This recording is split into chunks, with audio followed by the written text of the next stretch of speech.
ስሜ ረሂማ ሰይድ ይባላል። በ14 አመቴ ነው ያገባሁት። ላገባይ የቻልኩት አጎቴ ቤት ሄጄ ነበር ስራ ላግዘው። ያኔ ነው በቃ እሱ አየኝ። ከዛ ስልክ ቤት ይዞ መጣ። ታውራበት ብሎ ለማዘር ሰጣት።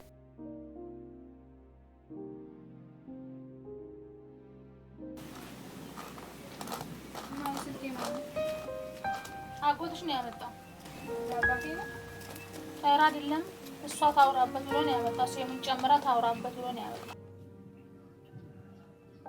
ምን ችግር አለው? በሂደት እንተዋወቃለን። የምትፈልጊውን ነገር ሁሉ አድርግልሻለሁ። ትምህርት ታስተምረኛለህ? ትምህርትሽንም አስተምርሻለሁ። ላንቺም ለእናትሽም ወርቅ ገዛላችኋል። ሪማ ሁለተኛ ልጄ ናት። እንደማንኛውም ልጅ ትባልጋለች፣ ሌላ በሽታ ታመጣለች በማለት ታግባ በሚል ዳርናት። ሰውዬም ከኔ በጣም እድሜው ትልቅ ነው። ደስተኛ አልነበርኩም። መንገድ ላይ ስደርስ በቃ ተለዋወጥኩኝ። እሱን ላየው ራሱ ፈለኩኝ።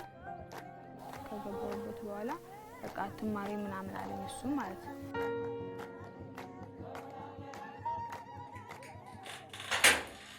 የከበደኝ ነገር እሱ አብሬሽ ተኛለሽ እኛ አልፈልግም ብዬ በቃ ተነስቼ ቁጭ ብዬ የማድርበት ሰዓት ለኔ በጣም ፈታኝ ነው።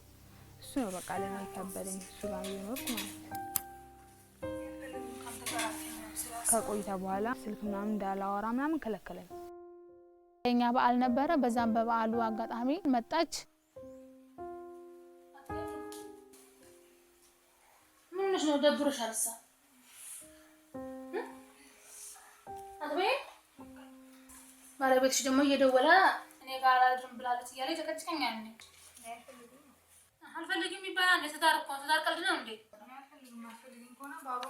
አባቴም እሱ ጋር ካልኖርሻል በቃ እናቴም ለምን እሱ ጋር ታሪል ስትለኝ እሱ ጋር ካመኖር ነው ሴተኛ ዳሪነት ምን ይብኖር ይሻለኛል ምናምን ብያለሁ። ብዙን ጊዜ በምትነግረኝ ሰዓት ውስጤን እንደሷ እኔን ብዙ ጋር ያመኛል።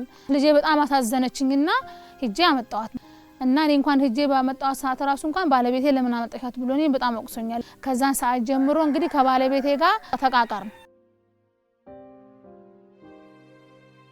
የሷ ባለቤት በሰዓቱ አልፈታም እያለ የተከራከረ ነበረ።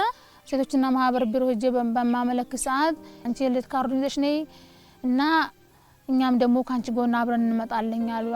እኔ መሰረት የ14 አመት የልደቱን ካርድ ያቀረብኩኝ ለካ አባትየውና ባልየው የ18 አመት የሚል የልደት ካርድ አወጥተዋል።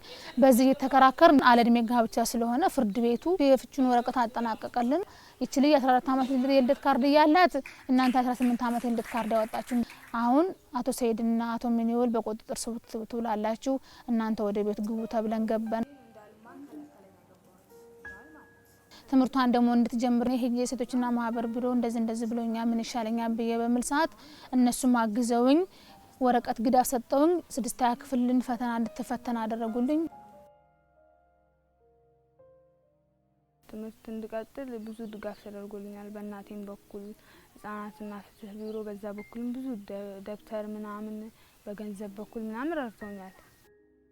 6ኛም ጨርሼ 7ኛም ጨርሼ አሁን 8ኛ ደርሻለሁ በ16 አመቴ ማለት ነው። አሁን በጣም ደስተኛ ነኝ።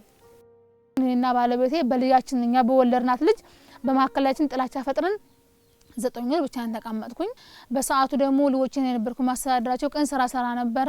ሴቶች ጉዳይ ቢሮ የገንዘብ እርዳታ አድርገውልኝ ወደ ዶሮ እርባታ እንድገባ አነሳስተውኝ ዶሮ እርባታን ጀምሬ ዶሮውን እያረባሁኝ ትዳሬን እንደመጀመሪያ ጊዜ እየመራሁኝ ነው። ልጄንም ትምህርቷን እንድትማር በስነ ስርዓት እየመከርኩኝ ልጄም ጋር ባለቤቴም ጋር አሁን በፍቅር እየኖርን ነው። ለእናቴ ያለኝ ፍቅር ተናግሬ ራሱ መጨረሻ አይመስለኝም።